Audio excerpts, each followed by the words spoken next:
स्वरूपं तुरीयं त्रैगुण्यातीतलेलं कलयति मनसस्तेजा सिन्धूरमूर्तिम् ॐ योगीन्द्रा ब्रह्मरन्ध्रे सकलगुणमयं श्रीहरेन्द्रेण संगं गंगं गजमुखा मधितो व्यापकं चिन्तयन्ति ॐ भूर्भुवः स्वः तत्सवितुर्वरेण्यं भर्गो देवस्य धीमहि धियो यो नः प्रचोदयात् ॐ भूर्भुवः स्वः तत्सवितुर्वरेण्यं भर्गो देवस्य धीमहि धियो यो नः प्रचोदयात् ॐ भूर्भुवः स्वः तत्सवितुर्वरेण्यं भर्गो देवस्य धीमहि धियो यो नः प्रचोदयात् ओम शांति शांति शांति అందరికీ నా హృదయపూర్వక నమస్కారం తెలియజేసుకుంటూ మరి ఈ అవకాశం ఇచ్చినందుకు నేను పునీతున్నయ్యాను నాలుగు ఈరోజు మోదీనామ సంవత్సరం అందరికీ కూడా మోదీనామ సంవత్సర శుభాకాంక్షలు. మొట్టమొదటి క్రోధి అనేటువంటి శబ్దం మనకు కనిపిస్తూ ఉంది. మరి యుగాది ఏంటంటే మన గమనం ఒక దగ్గర నుండి ఇంకో దగ్గరికి ప్రయాణం చేయడం. ఏంటంటే వసంత ఋతువులోకి మనం ప్రయాణం చేసాం. అంటే ఆకులు చూడండి, ఈ ఆకు రాల్చేసే తర్వాత మళ్ళీ చిగురిస్తాయి అన్నమాట. అంటే ఈ జ్ఞానము కూడా మనలో చిగురించాలి. ఈ జ్ఞానము కూడా మనలో ఎప్పుడైతే చిగురిస్తుందో అప్పుడే మన జీవితంలో వసంతం అనేటువంటిది ఏర్పడుతుంది. మరి ఉగాది ఈ రోజు నుండి మనకి శ్రీరామ నవమి వరకు కూడా నవరాత్రులు. అలాగే మనకి శరీరంలో కూడా 9 రంధ్రాలు. చూడండి, నవవిధ భక్తి నవవిధ భక్తి ఉంది. అలాగే నవరాత్రులు ఉన్నాయి, నవరంధ్రాలు ఉన్నాయి. ఈ 9, 9, 18, ఆ 9, 27 తత్వాలతో మన శరీరం ఏర్పడింది. అందుకే 9కి ఆ ప్రాముఖ్యత ఏర్పడుతుంది. 9, 9, 9 నవవిధ భక్తి అంటే మనం ఏ మార్గం ద్వారా కూడా భగవంతుని చేరుకోవడానికి. అలాగే నవరంధ్రాలు.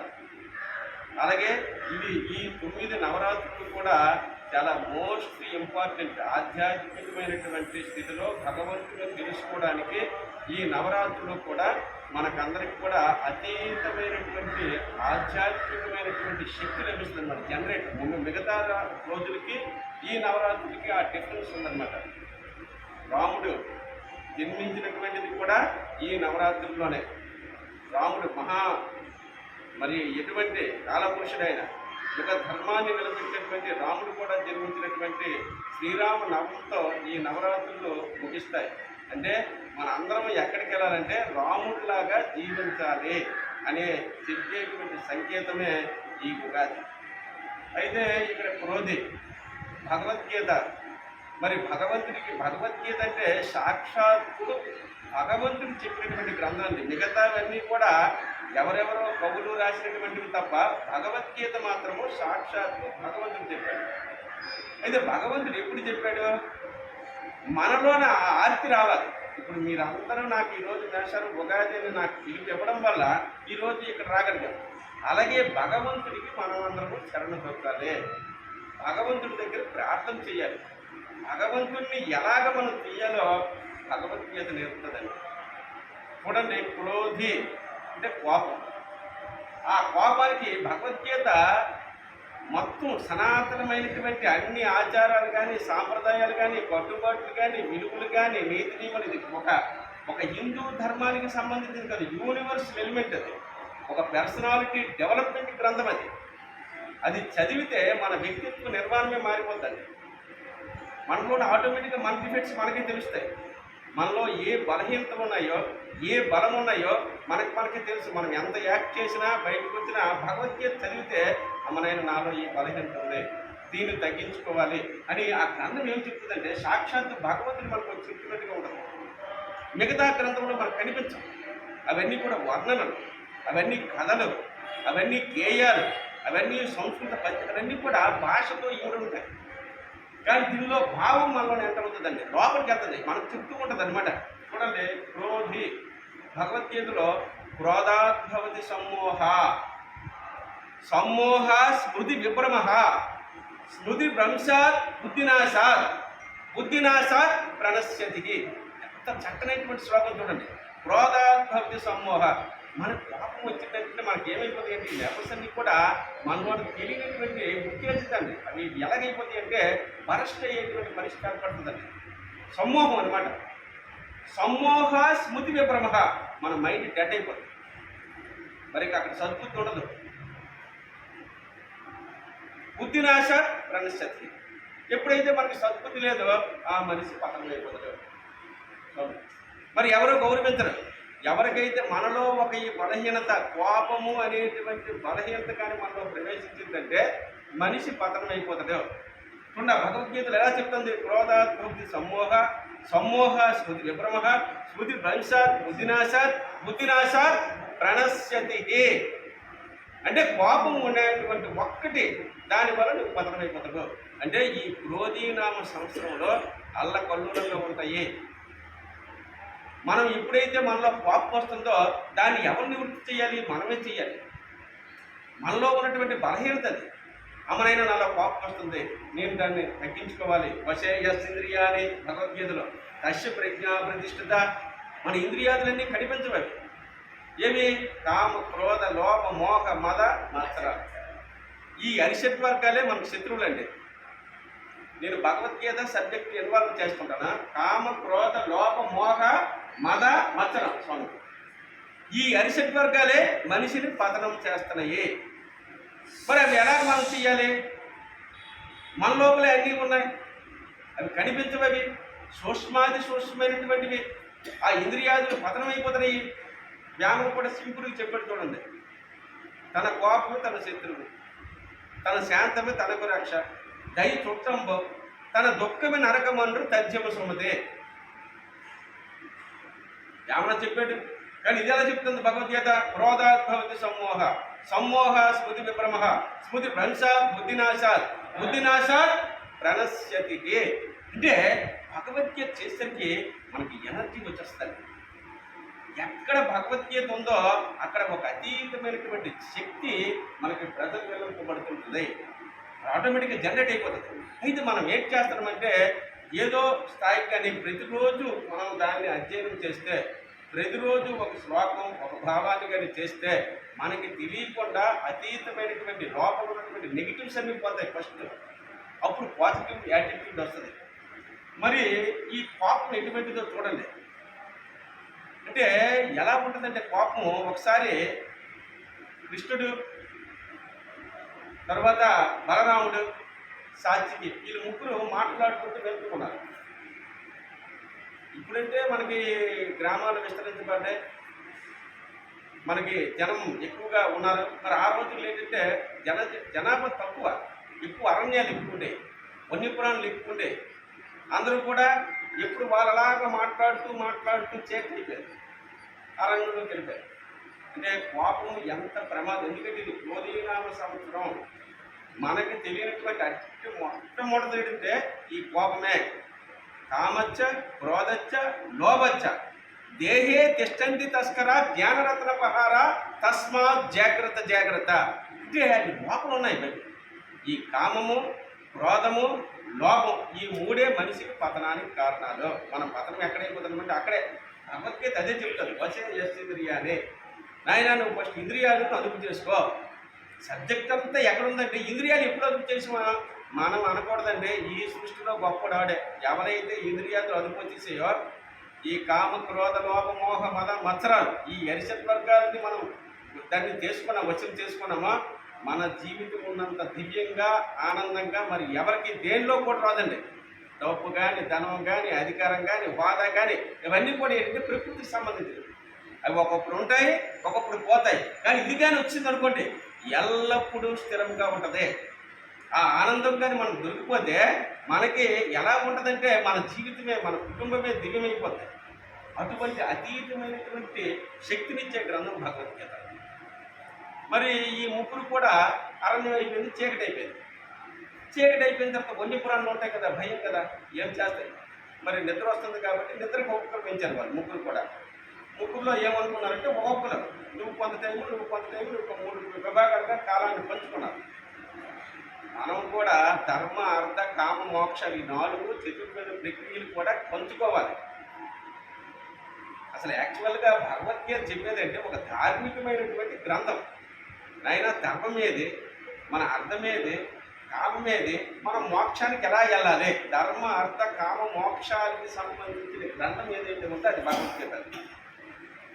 దానిలో ధర్మం చెప్తుంది. ఫస్ట్ ఏ ధర్మం? స్వధర్మే విధనం శ్రేయ పరధర్మో భయావహ. ఫస్ట్ మన స్వధర్మం, మన ఏ ధర్మాలు ఉన్నాయో, మనది గృహస్థ జీవనం, గృహస్థ జీవనంలో ఉన్నటువంటి ధర్మాలన్నీ కూడా అనుష్ఠానం చేయాలి. అది ఎప్పుడైతే చేసామో మనలో ఏమవుతుందంటే ప్రతిదీ కూడా ఒక బాధ్యతాయుతమైనటువంటి జీవితం ఏర్పడుతుంది. ఒక బాధ్యతాయుతమైనటువంటి జీవితం. వీళ్ళు ముగ్గురు కూడా అలాగే డివైడ్ చేసుకున్నారు. చేసుకున్న సరే ఫస్ట్ సాక్షికి మెలకుకున్నాడు. ఇద్దరు పడుకున్నారు, కృష్ణుడు మన బలరాముడు. ఎప్పుడు కూడా మంచి ఉన్నప్పుడు చెడు ఉంటుందండి. రాత్రి ఉంటే పగలు, కష్టం ఉంటే సుఖం, ఇదన్నీ ద్వంద్వం. అయితే ఈ ద్వంద్వాన్ని మనం దాటాలంటే భగవద్గీతలో మనం చెప్తాం చూడండి. ప్రశాంతస్య పరమాత్మ సమాహిత శీతోష్ణ సుఖ దుఃఖేషు తదా మానవమానీయ. భగవద్గీత ఎంత విశాలమైనటువంటి, మనకి విస్తృతమైనటువంటి, ఒక ఆకాశం ఎలాగైతే విశాలంగా ఉండదో భగవద్గీత చదువుతుంటే మనలో మన మనస్సు, మన బుద్ధి, మన చిత్తము, మన అహంకారము అన్నీ నివృత్తి అయిపోతాయి. విశాలంగా యూనివర్సల్ ఎలిమెంట్లోకి వస్తాం. అప్పుడు వచ్చేటప్పుడు ఈ 84 లక్షల జీవరాశులు కూడా భగవంతుని యొక్క స్వరూపమే మనం వెలుగుతామండి. 84 లక్షల జీవరాశులు కూడా ఏది చూసినా భగవంతుడే. వికీల గారి బ్రహ్మ పర్యంతం కూడా భగవత్ స్వరూపమైనటువంటి భావన ఈ భగవద్గీత అధ్యయనం వల్ల వస్తుంది. ఎందుకు? కృష్ణం వందే జగద్గురం. ఆయనే, ఆ పుస్తకమే మనకి కృష్ణుడిగా కనిపిస్తుంది. అంటే ఆ సాధన ఉండాలి, ఆ అభ్యాసం ఉండాలి. ఎప్పుడైతే ఆ సాధన అభ్యాసం మనకు వచ్చిందో మనకు అతీతమైనటువంటి ఎక్స్పీరియన్స్ ఆఫ్ మోర్ పవర్ అంటే మన బాడీ ఎలా ఉంటుందంటే ఆటోమేటిక్గా రోగ నిరోధక శక్తి పెరిగిపోతుంది. రోగ నిరోధక శక్తి పెరుగుతుంది. ఎందుకంటే 701 మంత్రాలు అవి. వాటి నుండి ఉద్భవించినవే ఇవన్నీ కూడా. ఈరోజు మనం చేస్తున్నటువంటి అన్ని అర్చనలు కానీ, కీర్తనలు కానీ, పూజలు కానీ, భక్తి కానీ, భజన కానీ ఏమి మీరు చేసినా భగవద్గీతే ఆధారము. అక్కడి నుండి ఎవరైనా ఎన్ని తరాలైనా ఎప్పటికైనా ఈ సృష్టి ఉన్నంత వరకు కూడా ఆధారం అదే. ఈ సాక్షికి ఉండేసరికి మంచి చెడులు ఉంటాయి కదా. ఒక రాక్షసులు వచ్చారు.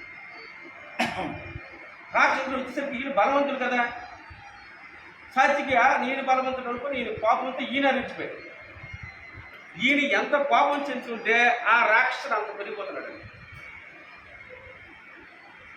లాస్ట్కి రాక్షసుడి దగ్గర సాక్షికి పనికిరాదు.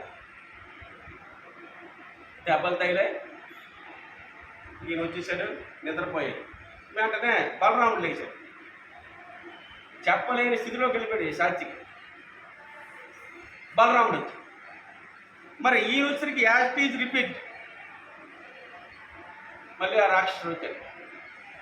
ఎప్పుడు కూడా మనం ఎప్పుడు ఎలా ఉంటుందంటే సమస్యలు అనేటువంటి జీవితంలో వెంటాడుతూ ఉంటాయి. Life is a dynamic process consist of so many troubles.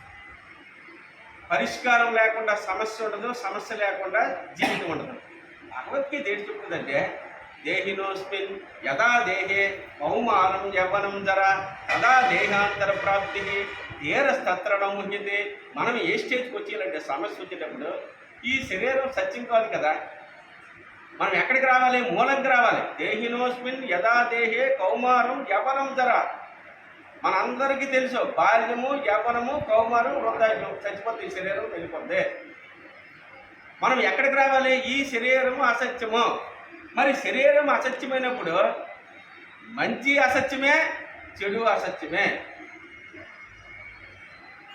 అప్పుడు మనకేమొస్తుంది? సమత్వ భావన కలుగుతుంది. అప్పుడు మనం టేక్ ఇట్ ఈజీగా ఉంటాం. మన సత్యం కాదు కదా, కష్టం వచ్చింది, ఆ కష్టము ఉండదు. సుఖం వచ్చింది, ఆ సుఖము ఉండదు. చూడండి, ఈ రెండు కూడా మనకి ఎలాగే ఎండమావులే. ఎడారిలోకి వెళ్తాం, నీరు కనిపిస్తూ ఉంటుంది, అక్కడ నీరు ఉండదు. అలాగే ఈ శరీరం కూడా అంతే. చూడండి, ఇక్కడ బలరాముడు పరిస్థితి అలాగే అయిపోయింది. ఆయన కూడా ఇది అయిపోయింది.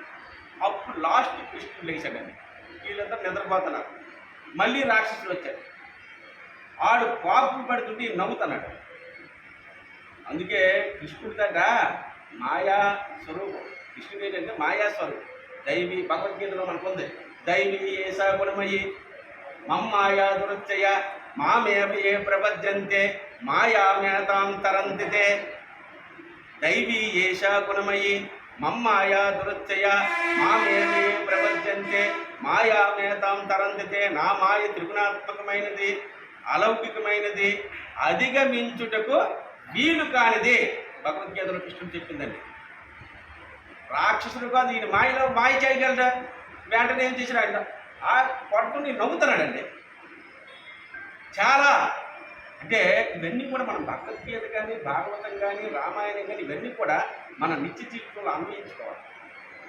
మనకు ఆ పాయింట్ తెలిసింది అక్కడ.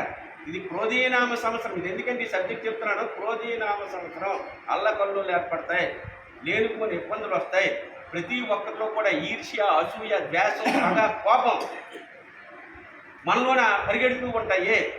మనం ఏం చేయాలి? ఎప్పుడైతే ఈ సబ్జెక్ట్ మనం ఎందుకు తెలుసుకోవాలంటే అది వచ్చేటప్పుడు అమ్మనైనా ఈ మాయ నాకు వెంటాడుతుంది, ఈ మాయని నేను తొలగించుకోవాలి. మనకు తిడతాడు అనుకోండి, వాడి పాదానికి మనం నమస్కారం చేసేయాలి. ఎందుకు? మన కర్మ తీసుకుంటాడు. ఎవరైతే మనకు తిడతాడో ఆడి కోటి నమస్కారాలు చేసి ఆ పాదాలు కడిగి ఆ నీళ్ళు మనం చదువుకోవాలి. That is the subject Bhagavad Gita. కృష్ణుడు నవ్వుతున్నాడు. నవ్వేసరికి ఏటవుతున్నాడు? ఆయన తగ్గిపోతున్నాడు. చూడండి, నవ్వుతుంటే తగ్గిపోతున్నాడు, నవ్వుతుంటే తగ్గిపోతున్నాడు. ఇక్కడ తగ్గిపోయాడు.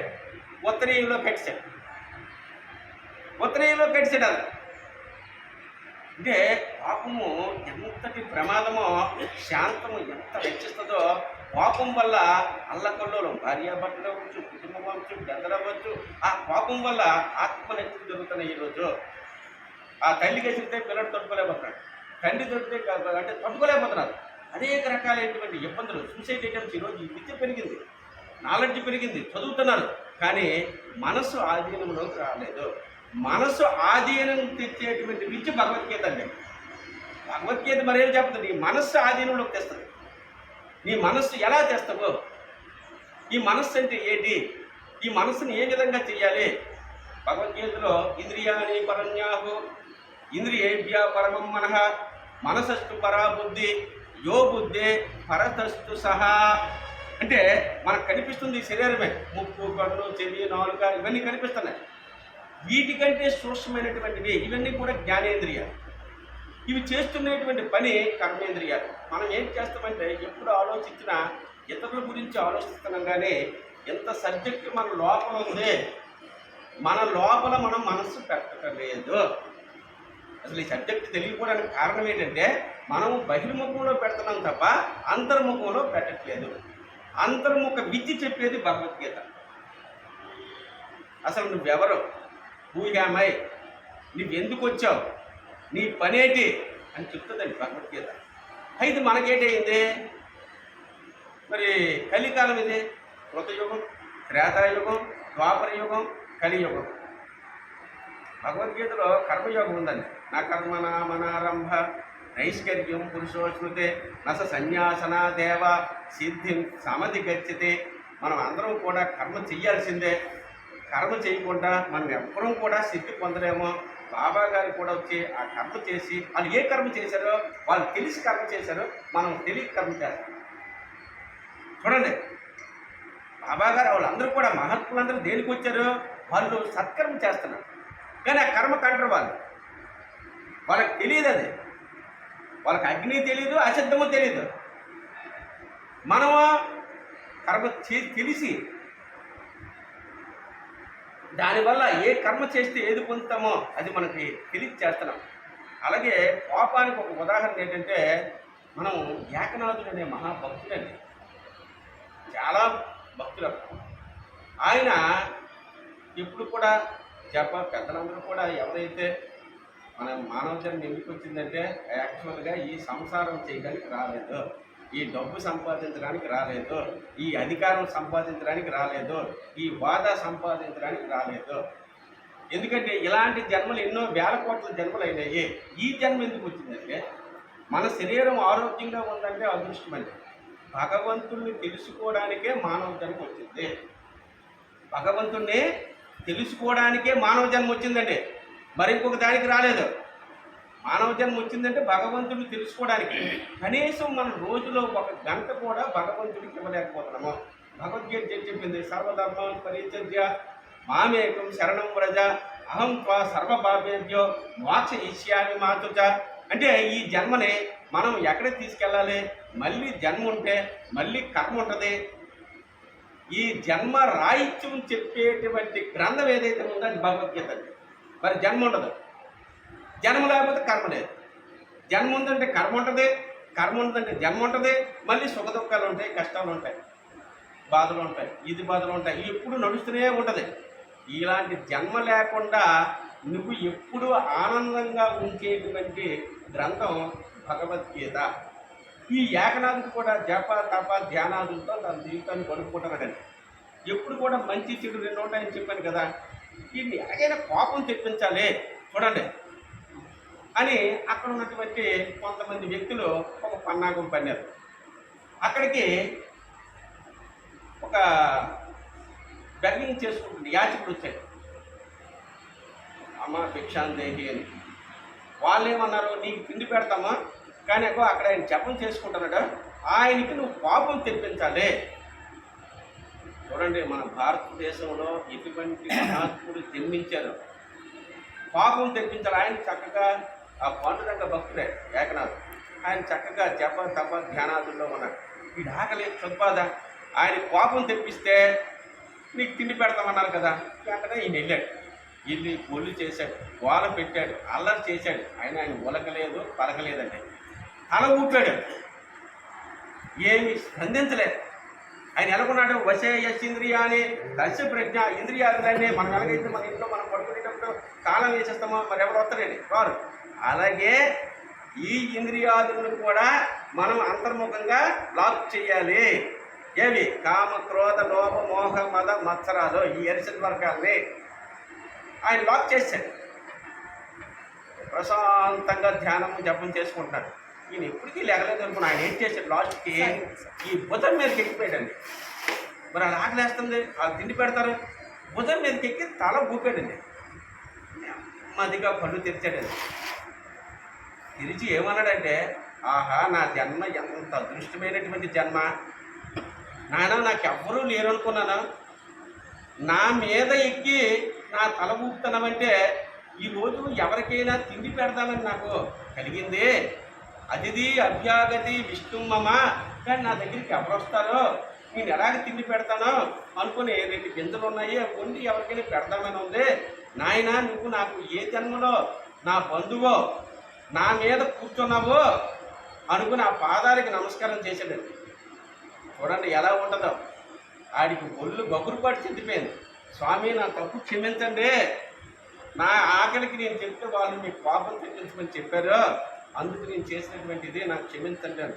ఆయన ఏం పర్వాలేదు, నువ్వు కూర్చో, ఇగో ఈ గింజలు ఉన్నాయి, మన ఇద్దరం వండుకొని ఇద్దరం తిందాం అనుకుని తిండి పెట్టినటువంటి గొప్ప వ్యక్తి ఏకనాథ్. చూసారా?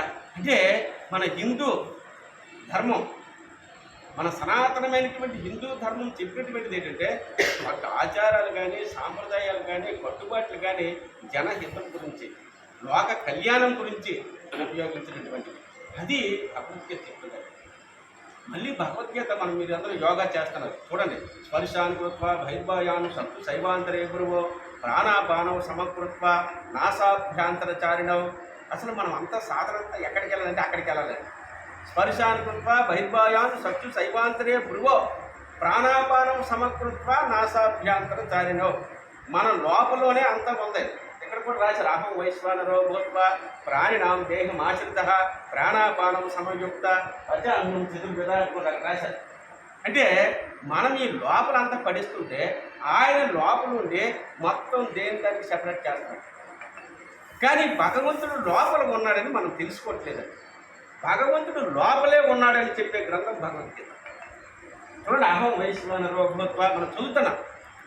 అహం వైశ్వానరో భూత్వ ప్రాణినాం దేహం ఆశ్రిత అంటే దేహాన్ని అంటిపెట్టుకుంది అది. ప్రాణాపానం సమృద్ధి ఎలాగుంది?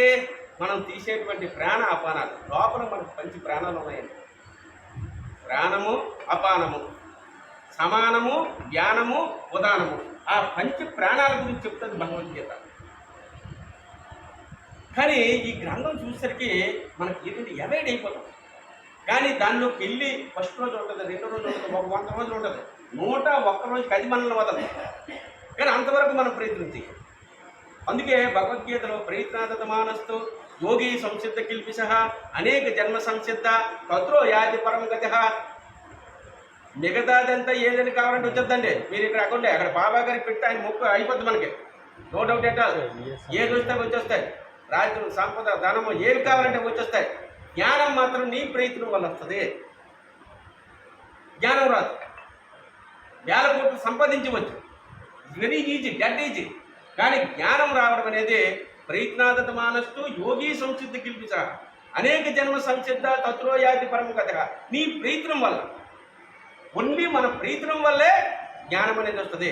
జ్ఞానం కలిగితే ఈ సృష్టిలో గొప్పని చెప్తుంది భగవద్గీత. చూడండి, తపస్విద్యాదికో యోగి జ్ఞానియోగి మదోదిక కర్మిపిచ్చాదికో యోగి తస్మాత్ యోగి భవార్జున. శ్రీకృష్ణుడు ఆ పరమాత్మ ఎలా చెప్తాడని చూడండి. తపస్విద్యాదికో యోగి, ఆయన తపస్సు చేసినోడి కంటే జ్ఞానియోగి మదోదిక, జ్ఞాని కంటే కర్మిపిచ్చాదికో యోగి, కర్మలు చేసేవాడే కంటే యోగి నాకు ఇష్టం. నా మీద మనసు ఎవరు పెడతాడో వాడు నాకు ఇష్టం. తపస్విద్యాదికో యోగి కర్మిపిచ్చాదికో యోగి జ్ఞానికి మధు తస్మాత్ యోగి. నువ్వు యోగి కమ్ము అంటే యోగి కమ్మ అంటే మనం ఏం చేసేలా? కొబ్బరికాయలు అక్కర్లేదు, ఏంటి అక్కడ వేట్ చేయక్కర్లేదు. నీ మనసుని 2 కనుబొమ్మల మధ్య స్థానంలో పెట్టంటాడండి. చూడండి ఎంత ఈజీయో జ్ఞానం పొందడానికి. స్పర్శానుకృత్వ వైపాయాం చక్షు శైవాంతరే భ్రువో. నీ మనస్సుని ఈ 2 కనుబొమ్మల మధ్య స్థానంలో పెట్టినైనా నీకేది కావాలంటే అది అయిపోద్దండి, బహిర్ముఖంగా అంతర్ముఖంగా. సబ్జెక్ట్ అంత ఇదే. మనకేది ఊరక కుంభక రేంజ్ కాదు. పీలుస్తున్నాం, వదులుతున్నాం, నిలబెడుతున్నాం. నువ్వు నిలబెట్టుంటున్నాడు. ఏ శ్వాస అయితే మనం నడుపుతుందో ఆ శ్వాసని 2 కనుబొమ్మల మధ్య స్థానంలో ఉంచు, అదే నా స్థానం అంటుంది భగవద్గీత. చూడండి ఎంత ఈజీ. లక్షల కోట్లు వచ్చి యాగాలు చేయక్కర్లేదు, నువ్వేమీ చేయక్కర్లేదు. ఒక్క 10 నిమిషాలు ప్రతిరోజు ఒక 10 మినిట్స్ స్పర్శానుకృత్వ బహిర్భాయాన్ చక్షు శైవాంతరో భ్రువో ప్రాణాపానం సమకృత్వ నాసాంతర చారిణవ్. అది పిడితట ఏడొచ్చేస్తుందట తెలుసండి. యతేంద్రియ మనోబుద్ధి మునిర్మోక్షపరాయణ జగతేచ భయక్రోధో యహ సదా ముక్త ఏవ సహ. యతేంద్రియ మనోబుద్ధి, మన మనస్సు, మన బుద్ధి, మన ఇంద్రియాలలో అదుపులోకి వచ్చేస్తాయి కదా. అది భగవద్గీత. మన మనస్సు బుద్ధి ఇంద్రియాలకు మనం ఎక్కడికి వెళ్ళక్కర్లేదు, మనలోనే ఉంది. మీ మనస్సుని కేంద్రీకరించు. ఎప్పుడు కేంద్రీకరించావో ఈ మనస్సు బుద్ధి ఇంద్రియాలు అదుపులోకి వచ్చేస్తాయి. ఎప్పుడైతే వచ్చాయో ఇచ్చ, కోరిక, భయం పోతాడు. జగతేచ్ఛ భయక్రోధో యహ సదా ముక్త ఏవ సహ. మనలో పాపము శూన్యమైపోయింది. ఎప్పుడు పాపం శూన్యమైపోయిందో మరి ఈ జన్మ మన చరితార్థం అయిపోయినట్టు. పాపంగా వెళ్ళిపోతే మన జన్మ చరితార్థం అయిపోయింది. అదే ఆత్మ సాక్షాత్కార స్థితి. చూసారా దానిలో భగవద్గీతలు యస్తాత్మారతిరేవాశాత్ ఆత్మతృప్త ఆత్మసంతుష్ట తస్య కార్యం న విద్యతే. ఒర నాయన నువ్వు ఆత్మవే, నువ్వు దేహాన్ని కావు అని చెప్తుందండి భగవద్గీత. మనమేమనుకుంటున్నాం, మీ దేహం అనుకుంటున్నాం. నువ్వు ఆత్మస్వరూపుడివే. యస్తాత్మారతిరేవాశాత్ ఆత్మతృప్త ఆత్మసంతుష్ట తస్య కార్యం న విద్యతే. అది మహానుభావులు శ్రీ సాయిబాబా వీళ్ళందరూ కూడా వాళ్ళ ఆత్మస్వరూపులుగా జీవించి మన ప్రపంచానికి మార్గదర్శనం చేశారు. వాళ్ళ దేహభావం లేదు. దేహభావన నశించకుండా జ్ఞానం రాదని చెప్తుంది భగవద్గీత. అంటే భగవద్గీత మనం ఎలాగా దాన్ని తీసుకుంటే అది మనకు అర్థమవుతుంది. ఏ విధంగా తీసుకున్నా మరి ఈ కలియుగంలో పరీక్షిత్ మహారాజు పరిపాలనకి చేస్తున్నాడండి. అభిమన్యుడు కుమారుడు. పరీక్షిత్ మహారాజు పరిపాలన చేస్తుంటే మరి ఎలాగా ధర్మబద్ధమైనటువంటి జీవనం గడిపోయి ప్రజలందరినీ కూడా జనారంజకంగా పరిపాలన చేస్తున్నాడు. కానీ వచ్చింది ఎంటర్ అయిపోవాలి, పరీక్షితుడు చనిపోవాలి. భగవద్గీతలో మనకి కర్మణ్యేవాధికారస్తు మా ఫలేషు కదాచన మా కర్మఫల హేతుర్పు మాతో స్వంగ కర్మనే. నీకు కర్మ చేయటందే అధికారం ఉంది, ఫలితం నీకు కాదని చెప్తుంది భగవద్గీత. కృష్ణుడు చెప్పాడు, అర్జున నువ్వు కర్మ చేయి, ఫలితం నాది. అంటే మనం ధర్మబద్ధమైనటువంటి కర్మను ఎంచుకోవాలండి. కర్మణ్యే వాధికారస్తు మా ఫలేషు కదాచన మా కర్మఫల హేతుర్పు మాతో స్వకర్మనే. అంటే కర్మ చెయ్యటంటే నీకు అధికారం ఉంది. అయితే ఏ కర్మ చేస్తావో, సత్కర్మ చేస్తే సత్ఫలితాన్ని జీవుడు పొందుతాడు, దుష్కర్మ చేస్తే దుష్ఫలితాన్ని పొందుతాడు. అంటే ఎవరిలో ఉంది? మనలోనే ఉంది. అంటే మనం ఏ కర్మ చేస్తే ఆ ఫలితాన్ని పొందుతాం.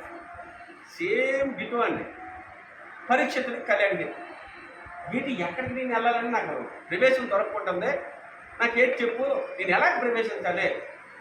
మరేమీ లేదు, ఎక్కడైతే ప్యాకాట్ ఆడుతారో అక్కడికి వెళ్ళాను అన్నాడు. అప్పటికి అక్కడ లేవు ఓఎస్ అన్నాడు. రెండోది, ఎక్కడైతే త్రాగుతారో అక్కడికి వెళ్ళాను. 2. 3, ఎక్కడైతే అపచారాలు ధర్మానికి విరుద్ధంగా జీవిస్తారో అక్కడికి వెళ్ళాను. 4, ఎక్కడైతే జీవహింస దొరుకుతుందో అక్కడికి వెళ్ళాను. అందుకే భగవద్గీతలో యుక్తాహార విహారస్య యుక్త శ్రేష్టస్య కర్మసు యుక్త స్వప్నావబోధస్య యోగో భవతి దుఃఖః. చూడండి ఎంత చక్కగా భగవద్గీతను మనం అధ్యయనం చేస్తే యుక్తాహార విహారస్య అంటే మన ఆహారం యుక్తముగా ఉండాలి, సాత్వికమై ఉండాలి. మన విహారం సాత్వికం. మనం చూడండి మంచి వారితో సహవాసం చేసామనుకోండి మంచి యొక్క గుణాలు ఏర్పడతాయి. అదే చెడు సహవాసం చేసామనుకోండి, యోగాకు వచ్చి అందరూ మంచి సహవాసం చేశారు కాబట్టి ఈరంతా కూడా ఈ భగవద్గీత చదవడం, మంచి విషయాలు తెలుసుకోవడం, ఈరోజు ఈ కార్యక్రమం ఏర్పడేది. అదే లేకపోతే దీనికంటే వేరేగా ఉండదు.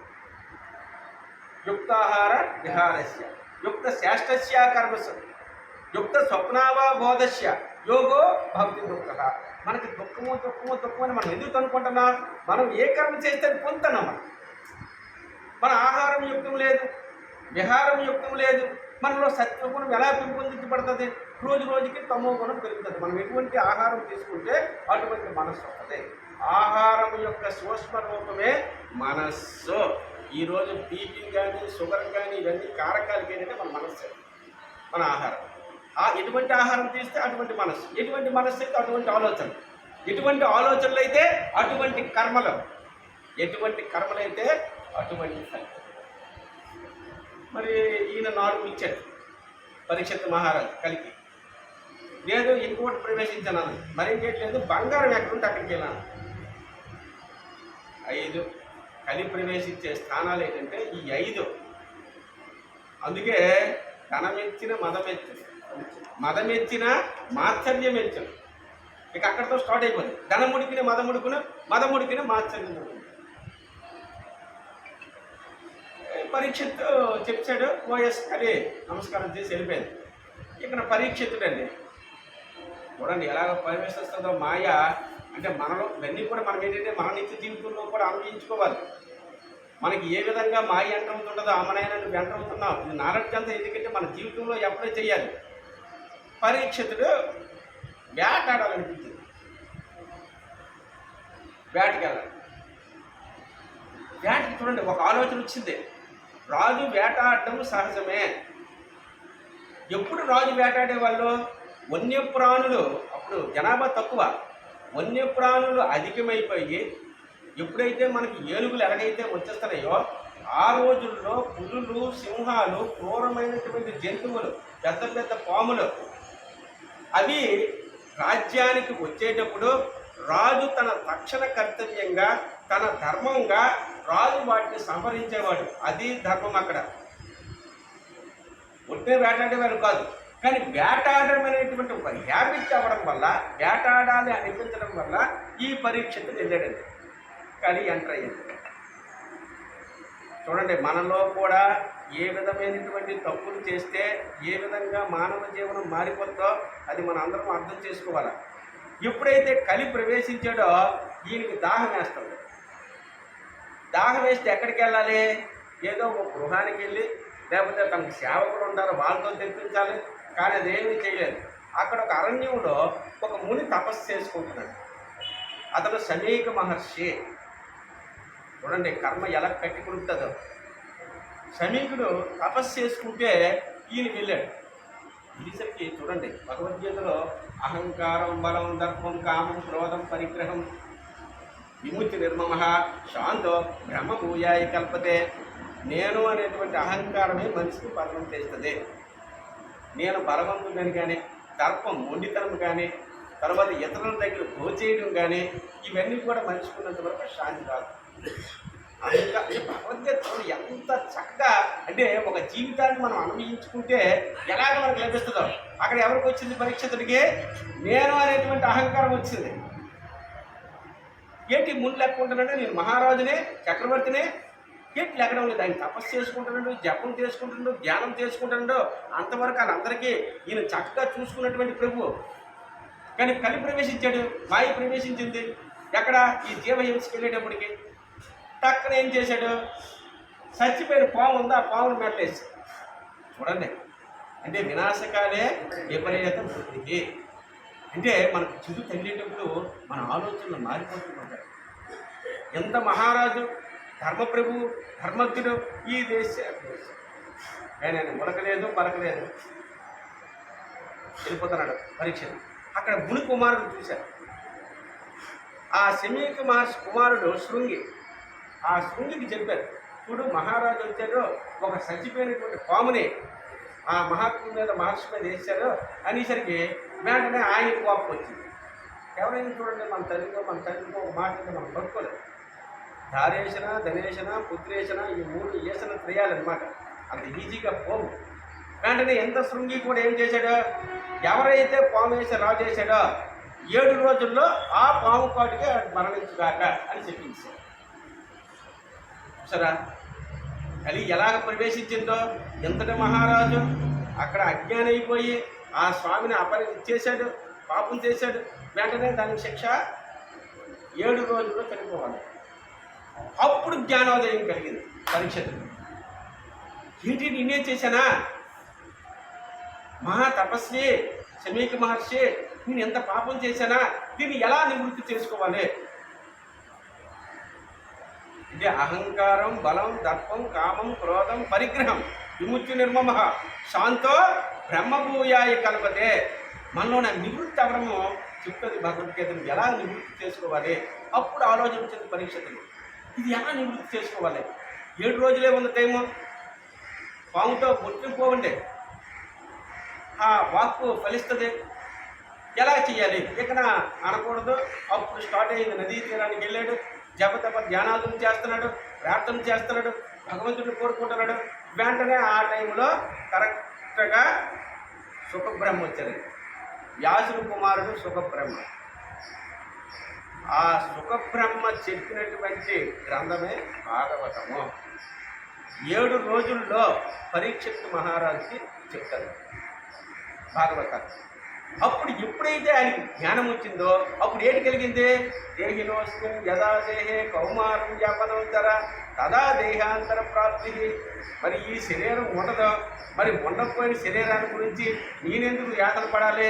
దీని టైం వచ్చినప్పుడు అది వెళ్ళిపోద్ది అనే స్థితికి వచ్చాడండి. అది చెప్పే గ్రంథం భగవద్గీత. ఇకన చూడండి కర్మ ఎలా ఉంటుందో. ఊరంతా తాటింపేశారు. పాము కాటికి విరుగుడు వేసే మంత్రవంతుడు ఆ రోజుల్లో ఉన్నారు. ఈ రోజుల్లో కూడా మంత్రం ఉంది. చూడండి, దైవాధీనం జగత్ సర్వం మంత్రాధీనం దైవతం. తన మంత్రం బ్రహ్మజ్ఞాని ఆధీనం బ్రహ్మజ్ఞాని మమ దేవత. ఈ రోజు కూడా మునులు కానీ దేవతలు కానీ, ఇప్పుడు బాబా గారి తన ఓం సాయి, శ్రీ సాయి, జై జై సాయి, అది మంత్రం, మూలమంత్రం. ఆ మూలమంత్రం పఠిస్తే మనం ఏదనుకుంటే అయిపోతాం. ఎందుకు? మంత్రాధీనంతో దైవతం.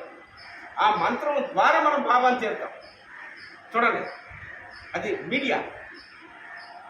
అలాగే పాము కాటికి మంత్రం ఉంది. 7 రోజులు అయిపోయింది, టైం అయిపోతుంది.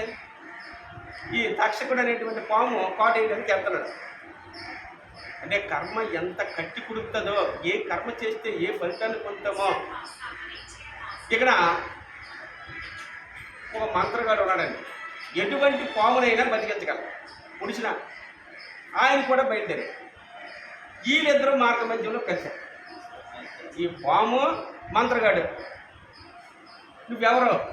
మరేమీ లేదు, రాజుగారికి పాము కరిచే యోగం ఉంది, నాకు ఆ విద్య వచ్చు, నేను ఆయన్ని బ్రతికిస్తాను, ఆయన బ్రతికిస్తే నాకు అనేక వరాలు ఇస్తాడు అతను, నేను హాయిగా నా బిడ్డలతో జీవిస్తాను అని చెప్పాడు.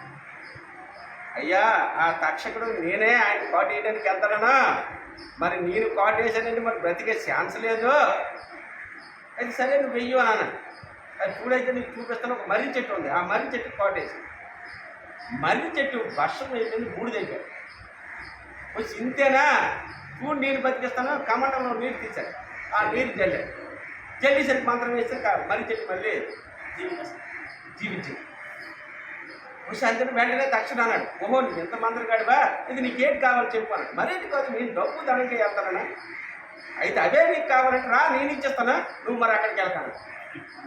చూసారా కర్మ ఎంత గడిచిందో.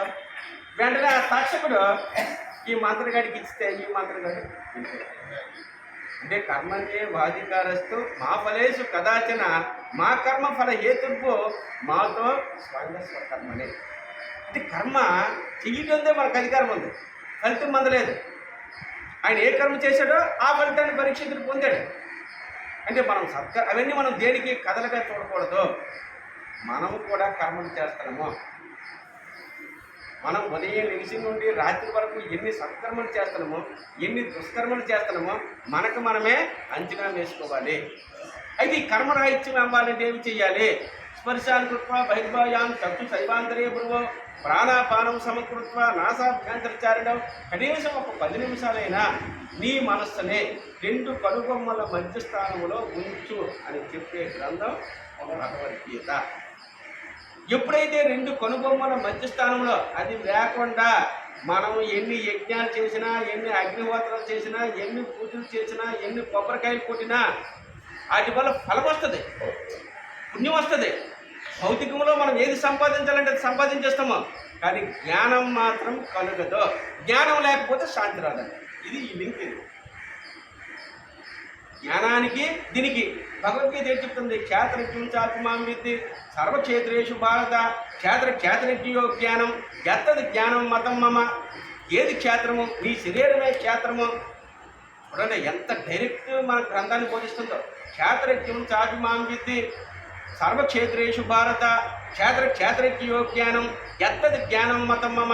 ఇది క్షేత్రము, దీనిలో ఉన్నోడు క్షేత్రజ్ఞుడు, అది నువ్వే అని చెప్పే గ్రంథం భగవద్గీత. చూడండి మనకేం కనిపిస్తుంది? ఈ కాలు చెవి అంటే ఇవన్నీ కనిపిస్తుంది. మనం ఇది అనుకుంటున్నాం, మనం ఈ శరీరమే మనం అనుకోవడం వల్ల మనకి దుఃఖం వస్తుంది. ఈ శరీరం నేను కాదంటే, ఈ శరీరం అనిత్యం అంటే నువ్వే భగవత్ స్వరూపము. అంటే నీకు మించి ఇంకోటి లేదు. మనం ఏంటైపోయాము? అది తెలియక నేను ఈ దేహాన్ని అనేటువంటి భావంలో మనం ఈ సుఖ దుఃఖాలతో పుట్టుమిట్టాడుతున్నాము అని చెప్పే గ్రంథం భగవద్గీత. చూడండి భగవద్గీతను మనం ఎలాంటి విశ్లేషణ చేస్తే ఆ విధంగా మనలోకి వచ్చేస్తుంది. ఆ విధంగా అయితే ఈ మనస్సు, బుద్ధి, ఇంద్రియాదులు ఏవి? కామానికి నివాస స్థానాలు, కోరిక. మన మనస్సు, మన బుద్ధి, ఇంద్రియాదులు ఇవి బంధించబడి ఉన్నాయి. అది బంధించడం మనం వెలికి తీయాలంటే మనం సాధన చేయాలి. ఎప్పుడైతే మన మనస్సుని కేంద్రీకరించామో అవి ఆటోమేటిక్గా ఈ మనస్సు, బుద్ధి, ఇంద్రియాదులు అదుపులోకి వచ్చేస్తాయి. వచ్చినప్పుడు ఏం జరుగుతుంది? మన భగవద్గీతలో జ్ఞాన విజ్ఞాన తృప్తాస్మ ఓటస్థో విజితేంద్రియ యుక్తయుచ్యతే యోగీ సమలోష్టాస్మ కాంచన. జ్ఞాన విజ్ఞాన తృప్తాస్మ ఓటస్థో విజితేంద్రియ యుక్తయుచ్యతే యోగీ సమలోష్టాస్మ కాంచన. మనలో ఏమొస్తుంది? మట్టి కానీ, రాయి కానీ, బంగారం కానీ ఒకలా కనిపిస్తాయండి. మట్టి, రాయి, బంగారం ఈ సాధన మనం చేసేసరికి ఏమొస్తుందంటే మట్టి, రాయి, బంగారం అంటే మనం దేనికి దిగులు చెందాం, దేనికి యాతన పడం, అప్పుడు టెన్షన్ ఉండదు. చూడండి ఎప్పుడైతే టెన్షన్ లేదో మన శరీరానికి రోగాలు రావు. అన్నిటికి కారణం ఏంటి? టెన్షనే, ఆందోళనే. ఒక పాజిటివ్ గ్రంథం ఏదంటే భగవద్గీత. మనలో టెన్షన్ రాదండి. భగవద్గీత చదివితే అసలు మనం బీపీ షుగర్ రావు. ఎందుకు? దాన్ని అన్వయించుకుంటాం మనం, దాన్ని అన్వయిస్తాం మనం. వశే యస్తింద్రియాన్ని, ఇంద్రియాలు అదుపులో కూర్చొస్తాయి. ఈ మనస్సు బుద్ధి ఇంద్రియాలు అదుపులో కూర్చొస్తాయి. వచ్చేసరికి మనకేమైపోతాయి? జ్ఞాన విజ్ఞాన తృప్తాత్మ కూటస్థో జితేంద్రియ యుక్త యుక్తితే యోగి సమలోష్టాస్మ కాంచన. మనకి ఏది కూడా ఈజీగా ఉండదండి, సమస్యగా ఉండదు. వచ్చిందా పోతే ఏదైతే అవుతుంది అంత టేక్ ఇట్ ఈజీగా జీవితాన్ని నడిపే గ్రంథం భగవద్గీత. దుఃఖం కానీ సుఖం కానీ. అందుకే భగవద్గీతలో భక్తి యోగంలో తుల్యానంద చతుర్మౌని సంతుష్టో కేనచిత్ అనికేత స్థిరమతి భక్తిమాన్మే ప్రియో నరహ. ఎవరు తిట్టినా మీరు కుంగిపోకండి, పొగిడితే పొంగిపోకండి. చూసారా, ఆ స్థితి వచ్చేస్తుంది. ఆ తిట్టినా ఈజీ, పొగిడినా ఈజీ. అప్పుడు మనకేముండదు? మానసికమైనటువంటి అసమతుల్యత ఏర్పడదు. మానసిక సమతుల్యతలో ఉంటాం మనం. ఈ మనస్సే వీటన్నిటికీ కారణం ఏంటంటే మనస్సేనండి. ఈ మనస్సుని మనం ఆధీనం చేసుకోవాలి. ఇప్పుడు వస్తుంది తస్మాదాసక్త సతతం కార్యం కర్మ సమాచార ఆసక్తో యాచరణ కర్మ పరమాప్నోతి పురుష. మనం అప్పుడు ఏమైపోతామంటే ఆసక్తి రహితమైపోతాం. మన డ్యూటీ మనం చేస్తాం. డ్యూటీలో నో డౌట్ ఎట్ ఆల్ మన డ్యూటీని మనం శ్రద్ధగా చేస్తాం. శ్రద్ధావాన్ లభతే జ్ఞానం. ఎప్పుడైతే మనకు శ్రద్ధ వచ్చిందో ఆ నాలెడ్జ్ వచ్చేస్తుంది. తత్పరః సంయతేంద్రియ, మన ఇంద్రియాలు అదుపులోకి వస్తాయి. శ్రద్ధావాన్ లభతే జ్ఞానం తత్పరః సంయతే. జ్ఞానం లబ్ధా పరం శాంతి అజరేనాది గచ్చితే. మనకు ఆ జ్ఞానం కలగాలి. అది ఎక్కడ కలగాలి? లోపల కలగాలి.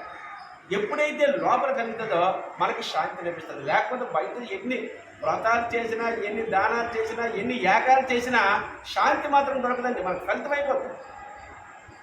మనకి ఏది కావాలంటే అది వచ్చేస్తుంది. నో డౌట్ అంటారు. ఎందుకు? భగవద్గీతలో చర్చాడు. ఇష్టాన్ భోగాన్ యువోదాచ్యంతే యజ్ఞవాయుధ తైదత్తాన్ని ఏ ప్రదాపై భూమితే స్థాన యావ సహా. నేను అనేక యజ్ఞాలు సృష్టించాను, మీరు ఏది కోరితే అది వచ్చేస్తుంది. కానీ నన్ను కోరితే నేను వస్తాను. మనమన మన భక్తులు మధ్యాది నమస్కరు మామే వయసు దైవం ఆత్మానం మత్పరాయణ. నాకు కావలసింది నా భక్తుడు. ఎవరు నా భక్తుడు? ఇక్కడ రూపం ఉందా? శబ్దస్పర్శ రూపరసకుందాలకి అతీతమైన మన మనస్సే. మన మనస్సుని కేంద్రీకరించుకోండి. ఎప్పుడైతే మనసుని భూమధ్య స్థానంలో మనం కేంద్రీకరించామో అక్కడి నుండి మన అభ్యాసం ప్రారంభమవుతుంది. ఎప్పుడైతే అక్కడి నుండి అభ్యాసం ప్రారంభమైందో మన మనస్సు బుద్ధి ఇంద్రియాలు అదుపులోకి వచ్చేస్తాయి. ఎప్పుడైతే అదుపులోకి వచ్చి వాడి దుఃఖం లేదండి, ఈ ప్రపంచంలో ఈ మానవ జన్మ సార్థకత అవుతుంది అని చెప్పే గ్రంథం భగవద్గీత.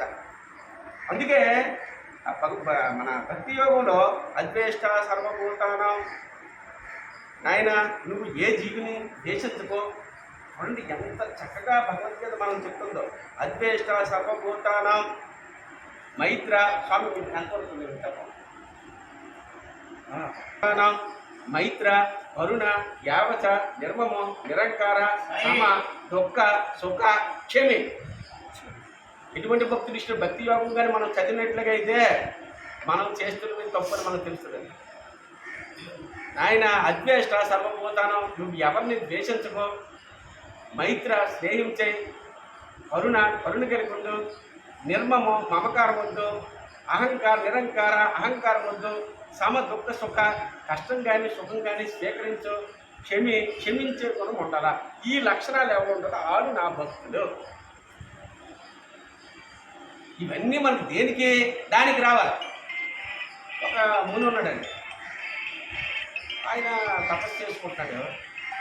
చేసుకుని స్నానం చేశాడు. నదీ తీర పూర్వం ఏంటంటే నదీ తీరాలు స్నానం చేసి వచ్చాడు. చేసేకి ఎండ పాలు మాడిపోతుంది. కరెక్ట్గా వాళ్ళు ఏంటంటే త్రిసంధి చెయ్యాలి. ఉదయం అత్యంత లగ్నం 12 గంటలకి మళ్ళీ సాయం సంధి చేసేవారు. ఈరోజు అవన్నీ ఆచారాలన్నీ మంట కలిసిపోయి మహాత్ములందరూ కూడా అలాగే ఉండేవాళ్ళు. వాళ్ళ దగ్గరికి అన్నీ వెళ్ళేవి. ఎందుకంటే వాళ్ళు శాసించగలరు. చూడండి మనస్సు ఎలా ఉంటుందో. ఆయన స్నానం చేసి వచ్చేసరికి పాలుతారు. ఎవరు చెప్పులు ఉన్నాయి అక్కడ. ఈ మనస్సు అక్కడికి చెప్పులు వేసాడు. వేసేసరికి జన్మ అయిపోవాల్సిన వాడు మళ్ళీ జన్మకు వచ్చాడు. పోయింది కదా. అంటే ఎలాగుంటుందో మనము ఎంతో మందికి మోసం చేసి బతికితే ఎన్ని జన్మల కింద మనం సేవకులుగా ఉండాలో చూడండి. ఇవన్నీ కూడా మనము కానీ ఒకరి దగ్గర రూపాయి కానీ బాకీ ఉన్నామా కనీసం 1,000,000 జన్మలు ఎత్తడానికి 4 కిలో మనం కంబారితనం చేయాలి. చాలామంది ఈజీ అనుకుంటాం మనం. మహాముని పాలు మాడిపోతున్నాయి, అక్కడ ఎవరు లేరు, అక్కడ చెప్పులు ఉన్నాయి, ఆ చెప్పు వేసారు ఎవరు, మళ్ళీ జన్మకు వచ్చారు. ఆ ఒక్కటే జన్మకు వచ్చింది. వచ్చేసరికి తల్లిదండ్రులు ఏం చేశారు, ఇది చిన్నప్పటి నుండి అది యోగి పొందడం పుట్టుకతో వచ్చాడు జ్ఞానం, ముందు ఆపవలసి దాన్ని అడ్డుకొచ్చాడు. ఈయన ఇక్కడ ఒక వయసు యుక్త వయసు వరకు శాస్త్ర వేదాలకి కంపోనిస్ట్ గరిష్ఠుడు అయిపోయాడు. ఆ తల్లిదండ్రులు ఆ జన్మలో రాజుగారి దగ్గర తీసుకెళ్ళారు. రాజుగారు మావాడు మీ దగ్గర ఏదైనా నౌకరీ ఇప్పించాలంటే ఆయన ఏం చేశాడు, రాత్రిపూట గట్టి ఉద్యోగం ఇచ్చాడు. ఆ రాజ్యం అంతా కూడా రాత్రిపూట గట్టి కాయ. ఆయన ఏంటి కాస్తున్నాడు చూడండి, యోగి కదా. ఇంకెవరైతే జాగ్రత్తగా మనకి ఇప్పుడు రిజల్ట్ చేసుకొని పోలీసులు పహారా చేస్తారు, ఆయన అలా కాదు, యోగి. మాతా నాస్తి యథా నాస్తి. చూడండి, తల్లి లేదు, తండ్రి లేదు. ఆయన మొదటి జామును వెళ్తాడు, మాతర్ నాస్తి పితర్ నాస్తి బంధు నాస్తి అర్థం నాస్తి గృహం నాస్తి తస్మాత్ జాగ్రత్త జాగ్రత్త. తల్లి లేదు, తండ్రి లేడు, బంధువులు లేవు, నువ్వే లేవు, జాగ్రత్త. అంటే ఏంటంటాడు, ఈ శరీరం అసత్యము. తల్లి అది చూడండి, మన వరకు కొంతవరకు ఉంటారు. ఆ తల్లి ఆ టైం వస్తే వెళ్ళిపోతారు, తండ్రి ఆ టైం, మనం కూడా మన టైం వస్తే. అంటే అందరూ ఎవరు కూడా ఇది సత్యం కాదు. మాతా నాస్తి పితా నాస్తి బంధు నాస్తి అర్థము నాస్తి, ఈ డబ్బు గృహము నాస్తి, తస్మాత్ జాగ్రత్త జాగ్రత్త. ఇదేది సత్యం కాదని తిరుగుతున్నాడండి. రాజుకి గడగడలాడుతున్నాడు, ఎవరినైనా ఇది చెబుతున్నాడు, దీనికి పహారా ఇచ్చాము. ఇక మళ్ళీ రెండోది స్టార్ట్ అయ్యింది. క్షణం వ్యక్తం క్షణం చెత్తం క్షణం మాయ యమస్య కరుణానాస్తి. చూడండి, క్షణం వ్యక్తం క్షణం చెత్తం క్షణం మాయ, ఇదంతా క్షణకాలమే, క్షణభంగురమే ఈ జీవితం. యమస్య కరుణానాస్తి, ఆ యముడికి కరుణ ఉండదు, నీ టైం వచ్చినప్పుడు తీసుకెళ్ళిపోతాడు, జాగ్రత్త జాగ్రత్త అని రెండోసారి పలుకుతాడు. మొదటిదే మాతా నాస్తి పితా నాస్తి బంధు నాస్తి అర్థము నాస్తి గృహం నాస్తి తస్మాత్ జాగ్రత్త జాగ్రత్త. ఇవి సత్యం అనుకుంటే ఆడికన్నా మూర్ఖుడు మరి ఇంకోటి ఈ ప్రపంచంలో ఉండరు. రెండో జాముకి వచ్చరికి క్షణం వ్యక్తం క్షణం చిత్తం క్షణం మాయ యమస్య కరుణానాస్తి అని రెండో జాము చెప్తాను. మూడో జాము రుణాన బంధరూపేణ పశుపతిని సుతాలయ రుణక్షయేక్షయం యాది తత్రకా పరిదేవన. ఆ రుణాన్ని బంధం బట్టి భార్య పిల్లలు ఇవన్నీ వచ్చాయి, రుణం తీరిపోతే ఆటంతటి అవే వెళ్ళిపోతాయి అని 10 స్టేజ్లో చెప్తారు. 4వ స్టేజ్లో కామంచ క్రోధంచ లోభంచ దేహే తిష్టంతి తస్కర జ్ఞానరత్నపహార తస్మాత్ జాగ్రత్త జాగ్రత్త. ఆయన నీ లోపల ఉన్న 3 దొంగలు ఉన్నారు. ఆ కామము క్రోధము లోభము వాళ్ళు నీలో ఉన్నటువంటి జ్ఞానాన్ని దొంగిలించేస్తున్నారు, జాగ్రత్త జాగ్రత్త అంటున్నాడు. నెక్స్ట్ వచ్చాడు అనమాట. నెక్స్ట్ ఏంటంటున్నాడు అంటే ఇవన్నీ కూడా మనము అంటే భావంలో మన జీవితంలో అందించుకుంటే ఆ తత్వమైనటువంటిది బోధపడుతుంది, మనం ఎలాగ జీవించాలో తెలుస్తుంది. భగవద్గీతలో కూడా మనకి త్రివిధము నరకస్యాదే ద్వారము నాశనమాత్మన కామ క్రోధస్తదా లోభ తస్మాదే తత్రయం త్యజేత్. చూడండి, త్రివిధము నరకస్యాదే, మనకు నరకానికి మరి ఇంకేదో కాదండి, కామ క్రోధ లోభాలే. త్రివిధము నరకస్యాదే ద్వారము నాశనమాత్మన కామ క్రోధస్తదా లోభ తస్మాదే తత్రయం త్యజేత్. మనం ఆధ్యాత్మిక మార్గంకి వచ్చేసరికి ఈ కామ క్రోధ లోభాలని మనం తగ్గించుకోవాలి. ఇవే నరకానికి ద్వారాలు, ఈ కామక్రోధ లోభాలే. ఎక్కడేం చెప్పాడైనా కామచ్చ క్రోధచ్చ లోభచ్చ దేహే తిష్టంతి తస్కర జ్ఞానరత్నపహార తస్మాత్ జాగ్రత్త జాగ్రత్త. చూసారా, ఆశయే బచ్చతే జంతువు అంటే మనమాట జంతువులాగా బతుకుతున్నమాట. ఆశయ బద్ధతే జంతువు కర్మన బహుచింత. ఎప్పుడైతే ఆశ పెరిగిపోయిందో ఆడి కర్మానికి యాతన ఆందోళన దుర్బుద్ధి ఇతరుల డబ్బున పరిగ్రహం చేయడం దోచుకోవడం అన్నీ ఈర్ష్య అసూయ ద్వేషం పగ కోపం ఇవన్నీ కూడా యాడ్ అయిపోతాయి. ఎప్పుడు యాడ్ అయిపోవా వీడేటవుతుంది ఆయుష్యను నానాజాతి తస్మాత్ జాగ్రత్త జాగ్రత్త. ఆడు ఆయుష్ని ఆడే తగ్గించుకుంటున్నాడు. మనం ఎంత ప్రశాంతస్య పరమాత్మ సమాహిత, ఎంత ఈజీగా పడితే అంత ఈజీగా జీవనం ఉంటుంది. ఎంత యాతన పడిపోతే అంత జీవితం క్షయమైపోతుంది. అంటే ఇవన్నీ కూడా మన ఆలోచన విధానాన్ని, మన జీవన గమనాన్ని, మన జీవితం అసలు ఈ మానవ జన్మ రావడమే కష్టం. అది ఎన్ని జన్మల పుణ్యమో ఏమీ లేదండి. మహాభారత యుద్ధం అయిపోయింది. మహాభారత యుద్ధం అయిపోయిన తర్వాత చనిపోయారు ఎవరు? కౌరవులు. మరి చూడండి, సముద్రస్య గతిన్నాస్తి. ఒక 100 మంది కొడుకులు పుట్టారు, 100 పుత్రులు పుట్టారంటే ఆ 100 పుత్రులు చనిపోతే ఆ తండ్రి యొక్క ఆవేదన ఎలా ఉంటుందో శ్రీకృష్ణ పరమాత్మ వచ్చాడు. దుర్యోధనుడు అడుగుతాడు, కృష్ణ నీకు న్యాయమేనా?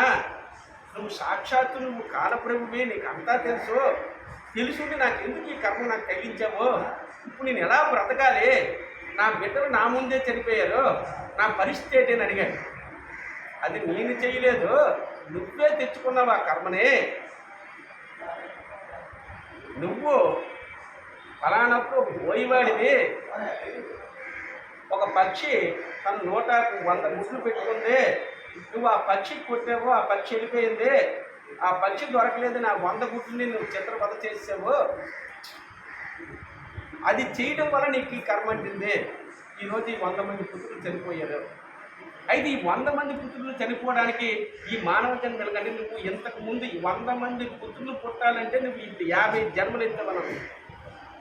49 మంది జన్మల్లో నువ్వు ఎంతో పుణ్యం చేస్తే కానీ ఈ 50 జన్మలో నీకు 100 మంది పుత్రులు జన్మించలేదు.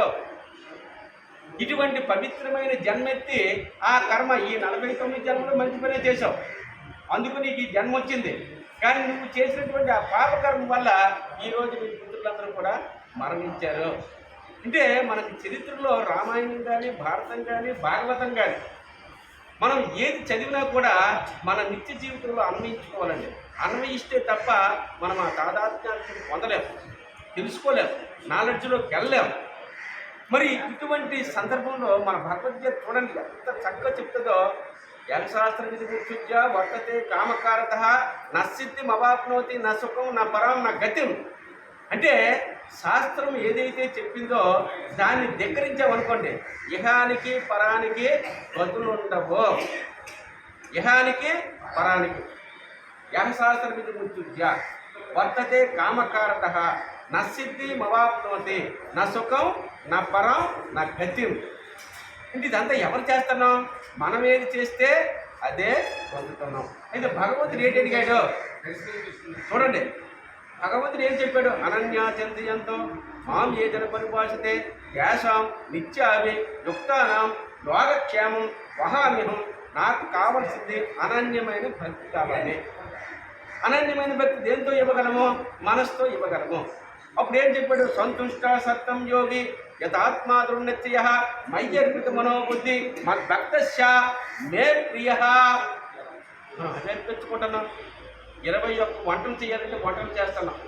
చూడండి, హిమాలయాలకు వెళ్ళిపోమంటే వెళ్ళిపోతున్నాం, నైమిషారణ్యం వెళ్ళాలంటే వెళ్ళిపోతున్నాం, అయోధ్య వెళ్ళిపోవాలంటే అయోధ్య వెళ్ళిపోతున్నాం. కానీ లోపల ఉన్న రాముణ్ణి దర్శించలేకపోతున్నాము. చూసారా? వాక్యంలో ప్రకృతిలో ఎక్కడెక్కడికో తిరుగుతున్నాం భగవంతుడి గురించి. కానీ మన అంతర్ముఖంలో మన లోపల నిక్షేపమై ఉన్నటువంటి భగవంతుని తెలుసుకోవడానికి మనం ఎవరము కూడా ప్రయత్నం చేయడం లేదు. ఉదయం 6 నుండి మళ్ళీ 6 వరకు 24 గంటల్లో 21,600 జపం లోపల జరుగుతుంది. ఆ జపం జరిగితేనే ఈ బండి కదులుతుంది. 21,600 మూలాధార, స్వాదిష్టాన, మణిపూరక, అనాథ, విశుద్ధ, ఆగ్నేయ, సహస్ర.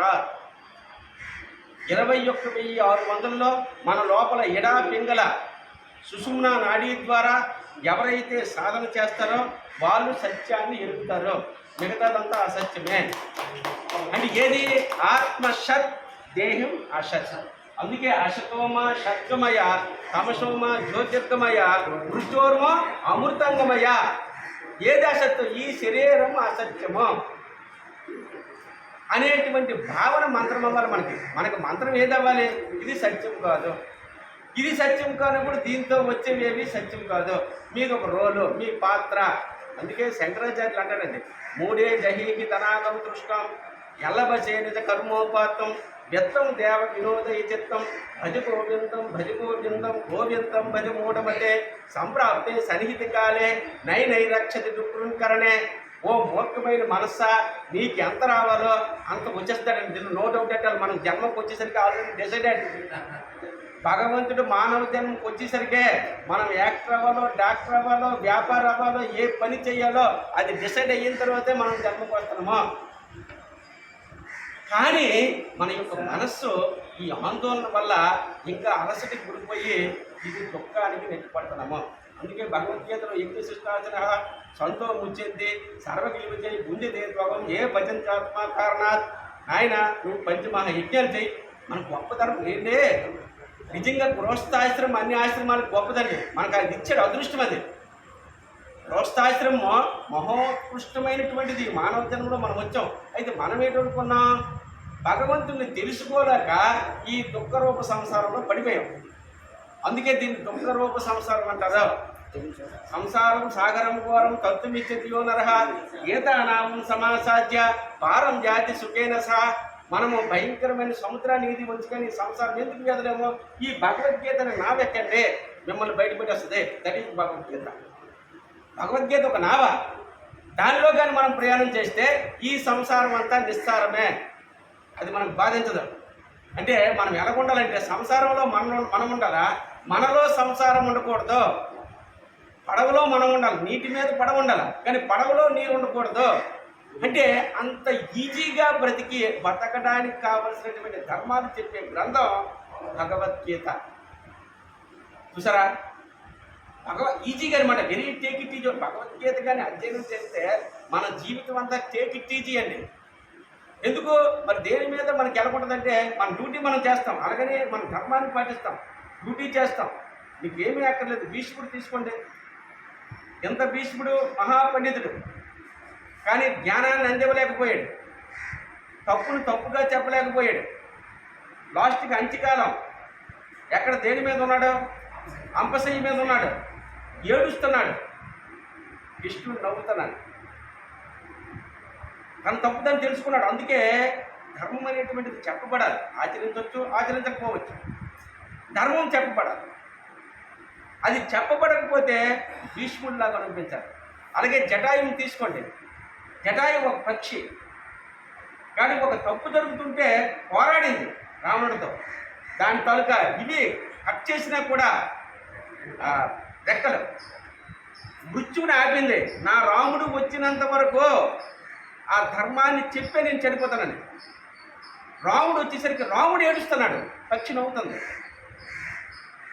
అక్కడ భీష్ముడు ఎంత జ్ఞాని, మానవ జన్మెత్తాడు, ఏడుస్తున్నాడు, దుఃఖిస్తున్నాడు. అంటే సత్కర్మ వల్ల జీవుడు సత్ఫలితాన్ని పొందుతాడు, దుష్కర్మ వల్ల దుష్ఫలితాన్ని పొందుతాడు. ఇక్కడ జటాయువు పక్షి, రాముడు తన మీద పెట్టుకున్నాడు, రాముడు ఏడుస్తున్నాడండి. అంటే ఇక్కడ మానవ జన్మలో అటువంటి మానవ జన్మ ఎవరికి లభించినటువంటి అదృష్టం మనకి జన్మ వచ్చింది. ఈ జన్మలో మనకి ఎటువంటి లోపాలు లేకుండా ఉన్నామంటే అదొక అదృష్టం. ఇంకా భగవంతుడు మనకి అనేక రకాలుగా ఈ ఆరోగ్యం ఇచ్చేటంటే అదొక అదృష్టం. అందుకే మన Swami Vivekananda sound mind sound body అంటాడు. ఎంత నువ్వు ఆరోగ్యంగా ఉంటే అంత నువ్వు భగవంతుడిని తెలుసుకోవడానికి మనసు దోహదపడుతుంది. అంటే మన హెల్త్ తద్వారా భగవంతుడిని నువ్వు తెలుసుకోగలవు. అప్పుడేమవుతుంది? తస్మాదాసక్త సతతం కార్యం కర్మ సమాచార ఆసక్తో యాచనం కర్మ పరమాత్మ పురుష. అయితే మనం ఇప్పుడు ఎలా తయారాలి? యజ్ఞ శిష్టాసన. ఈ చతుర్వేద ప్రక్రియలో ధర్మ అర్థ కామ మోక్షాలు మనం పొందాలి. ధర్మ అర్థ కామ మోక్షాలు చెప్పే గ్రంథం భగవద్గీత అండి. మరి ఇంకే గ్రంథం చెప్పలేదు. నువ్వు ఎలా బతకాలి, ఎలాగ నీ కుటుంబాన్ని సరి చేసుకోవాలి. ఎప్పుడైతే తల్లిదండ్రులు ధర్మాత్మ ఉంటే తన దగ్గరికి ఆ సంస్కారాన్ని మనం ఇవ్వగలం.